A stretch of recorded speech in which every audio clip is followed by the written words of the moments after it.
4 years ago, I was a man who lost his edge. I'd achieved what I wanted to in terms of my career baseline. I had a good social life. I had a good dating life, but I'd neglected one area of my life that didn't match up with the rest of me, and that was my physique. It started off as a low hum. It got louder and louder until I couldn't ignore it anymore. And now I'm at the other end of fixing that. I've gone from 113 kg to almost 10% body fat.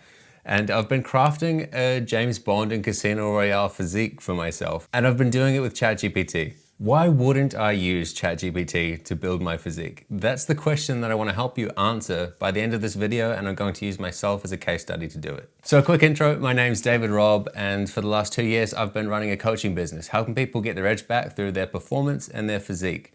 Before that, I was in finance data consulting, and I left because I got sick of it and I needed a new challenge. I fixed myself, and now I really enjoy helping other people do the same. So how you build your physique is going to come down to two things. It's your nutrition and it's your exercise. In my last video, I talked about how you can use ChatGPT to reduce decision fatigue and friction in your good decision making so that you can actually enjoy your life while still moving towards your goals. Today we're going to cover the physique stuff, and James Bond is the body goal for me. So I started off a strong baseline. I've been going to the gym for a long time, I've been exercising for a long time, but I just didn't bring everything together, and to be honest, I probably let my health slip quite a lot. What I've been doing in the last few months is using ChatGPT to guide my physique building from where I was a few months ago to now. This whole thing started when I asked ChatGPT, what will I look like at 10% body fat? What are some good examples of celebrities who are at 10% body fat? And it came back with Daniel Craig in Casino Royale. And I remember ever since I was a teenager, I wanted to look like that. It brought everything back for me. So I thought I'd go one step further and ask it, well, if this is me at the moment, how can I get to there? Where do I need to work on in order to build this physique for myself? And it came back and it told me that I needed to work on my chest and my shoulders. And then I said to it, this is my current routine. I run a full body split. I'll tell you about that in a second. But what can I do to amend extra exercises onto it so that I can focus on building these areas for the next wee while and then go back to maintenance? Because one of the most important things to me is not spending too much time in the gym. The last thing that I want to do is live there. I know some people love it, not for me personally. I feel like I've got better things to do with my time. So that's it. Efficiency is the name of the game, and this is how it's going so far. Spoiler alert, it's really good. So my baseline is an A-B split. I do full body, and it just makes it really easy for me. Whether you go 2, 3, 4 times a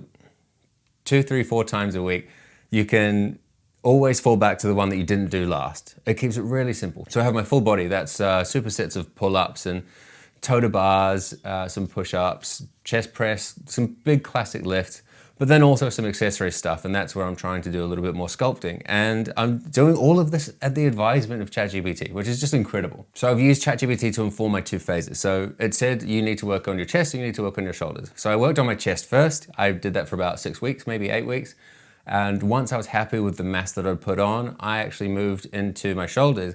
And the whole thing that I'm really proud of about this, and the thing that ChatGPT has helped me do as well, is that I've managed to put on muscle while in a cut. And typically this is extremely hard to do because it's hard to build muscle when you're in a calorie deficit. But because I've been really strategic with my refeeds, and I'll talk about that also, I've been able to actually gain muscle while I trim the fat down, which has been really interesting because I've been able to see numbers on the scales go down a bit, but not as much as you'd expect. But I also clearly see my muscles getting bigger, and that's when being able to check in with ChatGPT regularly helps as well, because my eyes are fine. They're getting a little bit worse as I get older, but ChatGPT can scan my check-in photos and tell me exactly how I'm doing and spot things that I just wouldn't even know how to see if I was just glancing at the images. So there's so much power in ChatGPT to sculpt your body. So the workouts follow some pretty safe, clear principles. You obviously need to add volume in order to put on muscle. So what I've been doing with my full body strategy is when I said, hey, so I'm gonna work on my chest first, what are some chest exercises I should introduce?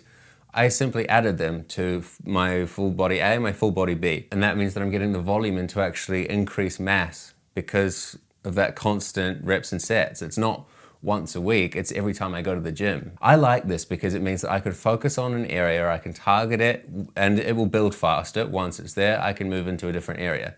I'm not saying this is the best way to do it. I'm just saying this is the way that I'm doing it with ChatGPT, and I'm really happy with the results. So it's good data for you to be able to use too. Beyond the fact that ChatGPT is helping me do this, it's also a really good method for actually honing your physique. Something else I've been doing is the refeed strategy. So if you think about it like this, if you're in a calorie deficit and you're losing a bit more weight, then your body has a lot more surplus to use. So typically you don't need to do refeeds. And just so you know, a refeed is when you go up to maintenance for the day and then you go back into a calorie deficit. When you are losing a lot of weight, you typically won't do this. You'll just stay in a deficit. Of course, you can move your calories around a little bit more. So if you want to go out on Saturday, then you can do that and still maintain progress, but you don't program in refeed days as such. Now, the reason that refeeds have been so effective for me is because I have to admit, I love getting into the gym, being surgical with my workout, killing myself, and then refeeding the next day so that I can fuel that muscle. Sleep is an important component too, but also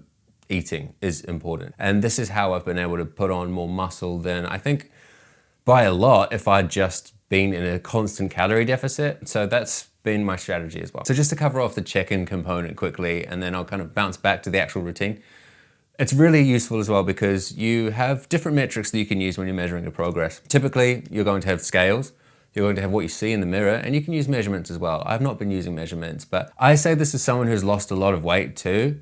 When you are going 113 kg to 100 kg, you're not going to see daily movement unless you do that and then create a time lapse out of it. But as you get lower and lower and lower, you will start to see more of a change on a week by week basis, on a day by day basis. And so when you are looking to lose a little bit more weight, then I would say weekly photos, totally fine. But when you are starting to cut down to the more lower body fat stuff, then that's when the daily check-ins actually do really make a big difference. And you can see that on the scales, you can see it in pictures. And those two things that I use to feed data to ChatGPT makes for a really powerful check-in. So that's the actual check-in process of the sculpting. Now I'm going to talk to you about the sculpting quickly, and I'm going to get my laptop for that because that's what my routines are. Now, to talk about the baseline, I talked about how I've got an A-B split. I start with pull-ups and I superset it with toe to bars. Then I do some other stuff in there. So bench press is usually going to be featured. Some bicep curls because I really had to fix that situation. We're getting there now. And then I'll finish with some elevator push-ups and a superset with other push-ups, normal push-ups. Then to tack on the exercises that I wanted to focus on for either chest or shoulders, I basically integrated that with a little bit of balance so that I'm not just doing the exact same thing every time, I'm targeting different areas. So just to go straight into a list now so you've got the examples there, because it probably is going to help if you're looking to achieve a similar body to the Daniel Craig Casino Royale situation. You've got chest A, got bench press, seated rows, face pulls, chest flies, and incline bench press here. Chest B, incline bench, bicep curls, kettlebell swings, chest flies, tricep extensions, face pulls. I want to stop here quickly and just say, these are the ones that I created with the help of ChatGPT. This is my chest routine. But what you might find is if you do the exact same exercise where you take a photo of you and a photo of whoever goal bod you're going for, it could come out with something completely different. Maybe you already have bulging shoulders, but your forearms need some work. I don't know why that was the situation that came in my head, but it could be. In which case, it's not going to look exactly like this, but I just want to give you an example of what I was able to craft using ChatGPT. And in terms of the prompts, it was really something as simple as, this is my routine right now. I want to look like this guy.